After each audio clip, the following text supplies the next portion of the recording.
수요 예배를 또 인도하게 되었습니다. 그때도 그렇고 지금도 여전히 우리는 코로나의 상황 속에서 일상의 삶을 이어가고 있습니다.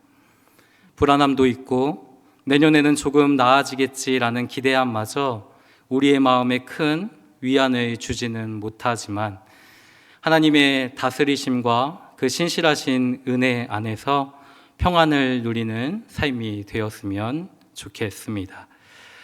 오늘 우리가 함께 읽은 이 본문의 말씀을 보면요, 예수님께서 비유를 통해 하신 말씀이 기록이 되어 있습니다. 한 사람이 포도원에 무화과 나무를 심었습니다. 이 무화과 나무는 이스라엘 전역에서 볼 수 있는 흔한 나무였던 것이죠. 이스라엘 백성들은 이 무화과 나무를 번영과 또 평화의 상징으로 생각하였습니다. 우리 열왕기상 4장 25절의 말씀을 보면 이 솔로몬 시대에 이스라엘의 번영과 평안을 이렇게 설명하고 있습니다. 우리 한 목소리로 같이 읽어볼까요? 시작. 솔로몬이 사는 동안에 유다와 이스라엘이 단에서부터 부엘세바가에 이르기까지 각기 포도나무 아래와 무화과 나무 아래에서 평안히 살았더라. 아멘. 솔로몬이 사는 동안에 유다와 이스라엘이 단에서부터 부엘세바에 이르기까지 각기 포도나무 아래와 무화과 나무 아래에서 평안과 번영의 삶을 살았음을 우리에게 설명하고 있다라는 것이죠. 또한 요한복음 1장의 기록에 따르면 사람들은 이 무화과 나무 아래에서 기도를 하거나 또 성경을 묵상하기도 하였습니다. 그런데 6절 말씀을 보시면요, 한 사람이 어디에서나 볼 수 있는 그 흔한 무화과 나무를 어디에 심고 있습니까? 바로 포도원에 심고 있다라는 것이죠. 이 포도원이라 하면 이스라엘 백성들에게 있어서 기쁨을 상징하는 포도 열매가 맺히는 곳입니다. 주인은 이 포도원을 보다 잘 관리하기 위해 그 포도원에 누구를 두었냐면 포도원 지기를 두었던 것이죠. 이 포도원 지기로 하여금 정성을 기울여 이 나무를 돌보고 가꾸도록 하였습니다. 주인은 이렇게 포도원에 정성을 기울이는 이유가 있었던 것이죠. 그 이유가 무엇이냐면 이 포도나무로부터 열매를 맺기 위함이었습니다. 예수님께서 오늘 본문에 소개하고 있는 이 한 사람이 포도원에 무화과 나무를 심었던 이유도 동일합니다. 이 무화과 나무로부터 무엇을 얻기 위함이냐면 바로 열매를 얻기 위함이었죠. 이 무화과 나무는 관상용이 아니라 과실을 맺기 위한 목적으로 이 포도원에 심겨졌습니다. 포도나무에 정성을 기울이는 것만큼 주인은 포도원 지기로 하여금 정성을 기울여 이 무화과 나무를 돌보고 가꾸도록 하였던 것이죠. 열매를 맺기 위한 충분한 시간이 흘렀습니다. 그런데 주인의 기대와는 달리 이 무화과 나무는 열매를 맺지 못하였습니다. 주인은 더 이상 이 열매를 맺지 못하는 무화과 나무를 포도원에 남겨둘 이유를 찾지 못했던 것이죠. 열매 없이 땅만 차지하고 있는 이 무화과 나무는 주인에게 있어서는 큰 손실입니다. 주변에 있는 포도나무로부터 물기와 자양분을 빼앗아갈 것이 분명하기 때문이죠. 그렇기에 주인은 이 포도원 지기에게 이야기를 합니다. 우리 7절 말씀인데요, 우리 한 목소리로 같이 읽겠습니다. 시작. 내가 3년을 와서 이 무화과 나무에서 열매를 구하되 얻지 못하니 찍어 버리라. 어찌 땅만 버리게 하겠느냐. 아멘. 열매를 맺지 못하는 무화과 나무를 찍어 버리라. 이것이 주인의 당연한 반응이었습니다. 그런데 이 포도원 지기가 주인에게 간청을 하고 있습니다. 우리 8절과 9절 말씀을 한 번 더 보시면요, 이렇게 기록을 하고 있죠. 같이 읽어볼게요. 시작. 주인이여 금년에도 그대로 두소서. 내가 두릅하고 걸음을 줄이니 이후에 만일 열매가 열면 좋거니와 그렇지 않으면 찍어 버리소서. 아멘. 주인이여 금년에도 그대로 두소서. 내가 두릅하고 걸음을 주겠사오니 이후에도 만일 열매가 열면 좋겠거니와 그렇지 않으면 찍어 버리소서라고 간청을 합니다. 포도원지기는 주인에게 1년만 더 기다려줄 것을 간청하는 것이죠. 1년만 더 기다려주면 내가 두릅하고 거름을 주며 정성을 다해 그 무화과 나무를 돌보겠다라고 이야기를 합니다. 그런데 이 말을 우리가 달리 생각해 보면요, 그동안 무화과 나무를 돌보았던 포도원지기의 정성이 부족하였기에 무화과 나무가 열매를 맺지 못한 것이 아닌가 우리는 생각할 수도 있습니다. 그러나 사랑하는 성도 여러분, 우리가 본문의 말씀을 자세히 주목하여 살펴보면 이 포도원지기의 정성이 부족한 것이 아님을 우리는 알 수 있는 것이죠. 열매를 맺지 못한 이유가 포도원지기의 문제였다면 주인은 무화과 나무를 찍어버리라고 이야기하지 않았을 것입니다. 충분한 시간 동안 이 무화과 나무를 돌보지 못하였던 포도원지기에게 그 책임을 물었을 것이죠. 그러나 포도원지기는 분명 온 정성을 다해 무화과 나무를 돌보았습니다. 그 흔한 무화과 나무를 포도원에 옮겨 심으며 간절히 열매를 바라는 그 주인의 마음이 무엇인지를 알고 있기에 그는 정성을 다해 무화과 나무를 돌보았던 것입니다. 포도원지기에게 있어서도 이 무화과 나무는 결코 흔한 나무가 아니었습니다. 특별한 존재였던 것이죠.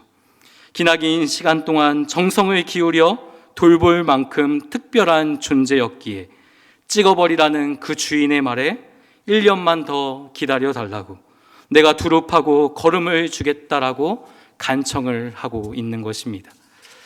그가 무화과 나무를 하찮은 것으로 생각했더라면 이 포도원지기의 대답은 달랐을 것입니다. 이 무화과 나무는 모래도 안 된다며 그 나무를 탓했을 것이죠.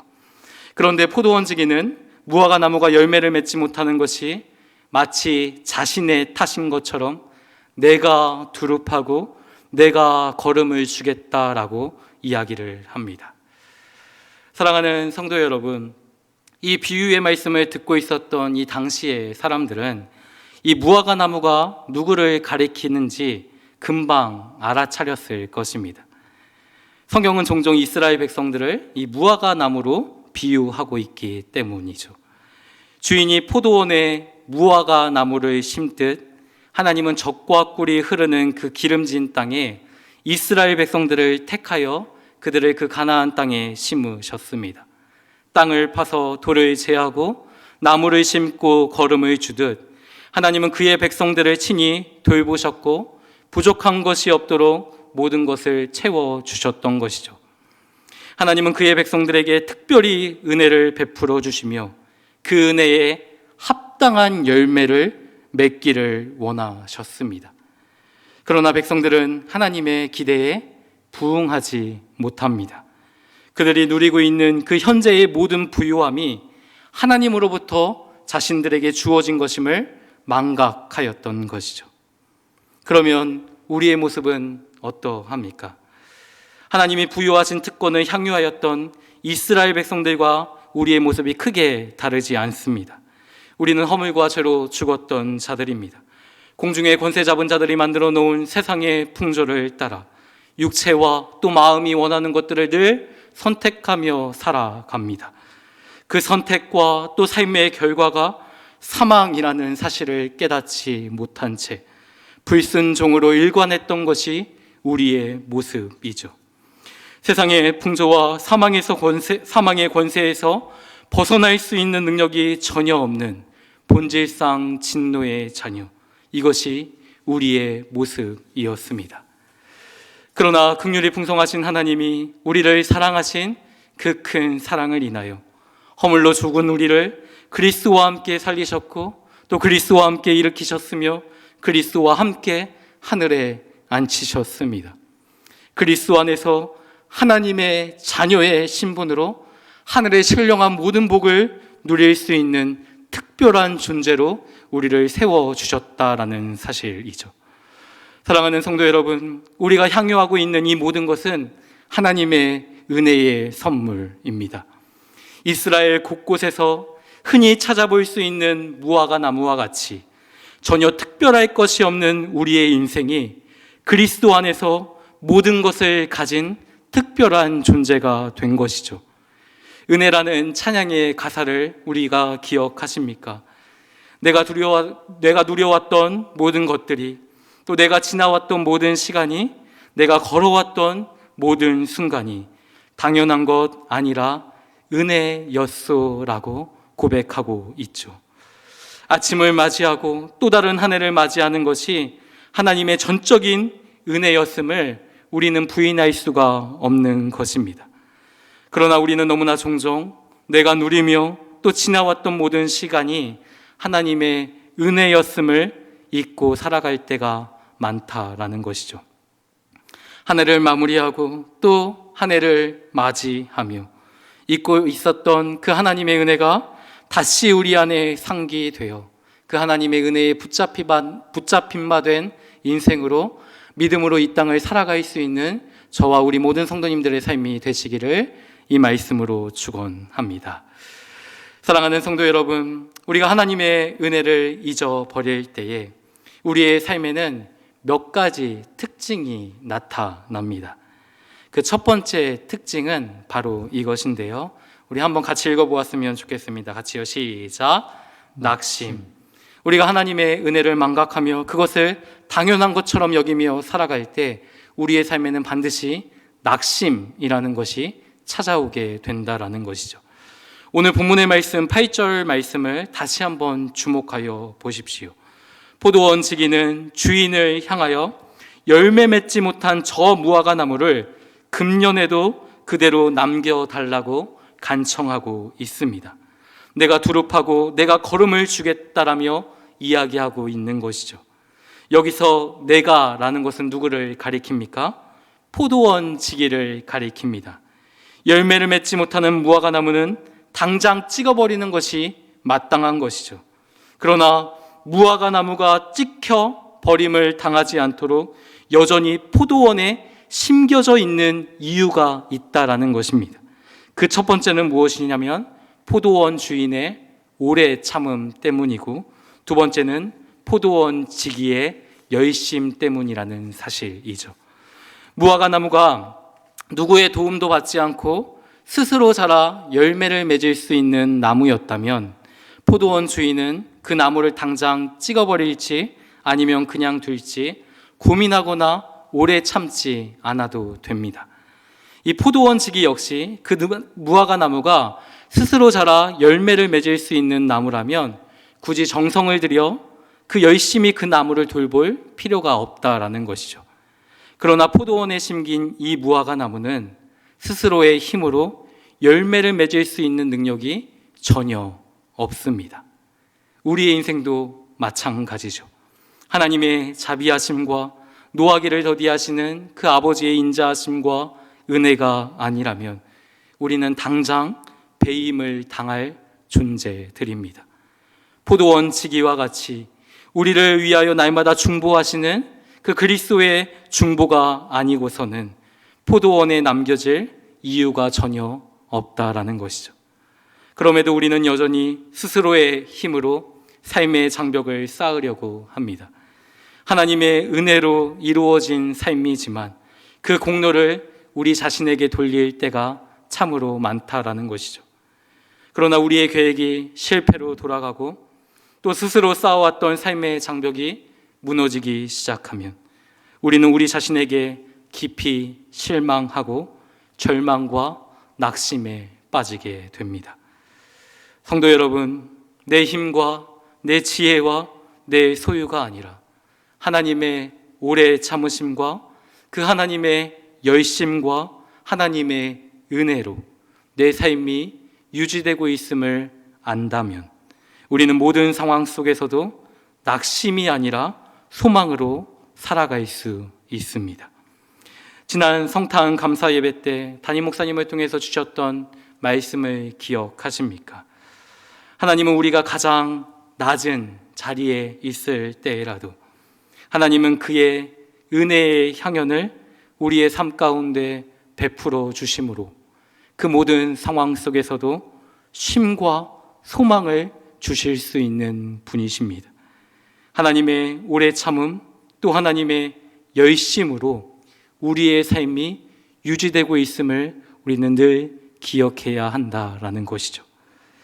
또한 하나님의 은혜를 잊어버릴 때 낙심과 더불어 우리의 삶에 나타나는 그 두 번째 특징이 있습니다. 바로 이것인데 우리 한번 같이 읽어볼까요? 시작. 회개 없는 삶. 우리가 하나님의 은혜를 잊어버리고 그 은혜를 당연한 것처럼 여기며 살아갈 때에는 우리의 삶에는 회개 없는 삶을 살아가게 되는 것이죠. 우리가 읽지는 않았지만 앞서 기록된 1절에서 5절의 말씀을 보면요, 두 가지의 사건이 기록이 되어 있습니다. 첫째는 갈릴리 사람들이 빌라도에 의해 죽임을 당했던 사건이고, 두 번째 사건은 실로암에서 망대가 무너져 죽은 자들에 관한 사건이었죠. 사람들은 그들이 다른 사람들보다 더 큰 죄인이었기 때문에 화를 자초한 것이라고 생각하였습니다. 그러나 예수님은 이 두 사건에 대하여 동일하게 3절과 5절에서 이렇게 이야기하고 있는 것이죠. 같이 한번 읽어볼까요? 시작. 너희에게 이르노니 아니라 너희도 만일 회개하지 아니하면 다 이와 같이 망하리라. 아멘. 백성들의 회개를 촉구하시는 말씀이었습니다. 그러면 그 말씀에 이어 열매를 맺지 못하는 무화과 나무에 대한 이야기를 예수님께서 비유로 우리 가운데 들려주시는 이유가 무엇입니까? 그의 택한 백성들로 하여금 회개에 합당한 열매를 맺으라는 말씀이었던 것이죠. 하나님은 우리에 대하여 오래 참으십니다. 기회를 주시고 또 열매를 맺기를 기대하며 기다리시는 것이죠. 그리스도 때문에 그리스도 안에서 우리에 대하여 끊임없이 용납하여 주십니다. 그러나 하나님의 인내가 영원히 지속되지는 않습니다. 1년이 주어졌지만 여전히 열매를 맺지 못한다면 그 무화과 나무는 찍어 버림을 당할 것입니다. 이와 같이 하나님의 은혜를 거부했던 자들에게도 영원한 심판이 이르게 될 것입니다. 하나님의 은혜가 주어지고 있는 이때에 우리는 마음을 돌이켜 주님께로 돌아가야 합니다. 내 마음대로 살거나 내 마음대로 포기하거나 내 마음대로 돌아서면 안 됩니다. 오늘이라고 생각될 때 끊어내고 하나님께로 돌이켜 그 은혜에 붙잡힌 값진 삶을 우리는 이 땅 가운데 살아내야 합니다. 새로운 한 해를 기다리며 여전히 우리의 마음 가운데 강팍한 마음들이 존재하고 있습니까? 또 새로운 한 해를 시작하며 우리의 뜻을 이 땅 가운데 펼치고자 하는 마음의 소원이 자리하고 있습니까? 돌아서십시오. 우리를 부르신 은혜에 다시 서기를 소망합니다. 하나님의 은혜와 하나님의 오래 참음과 하나님의 열심에 기대어 다시 얻은 이 기회의 때에 믿음으로 이 땅을 살아가는 저와 우리 모든 성도님들이 되었으면 좋겠습니다.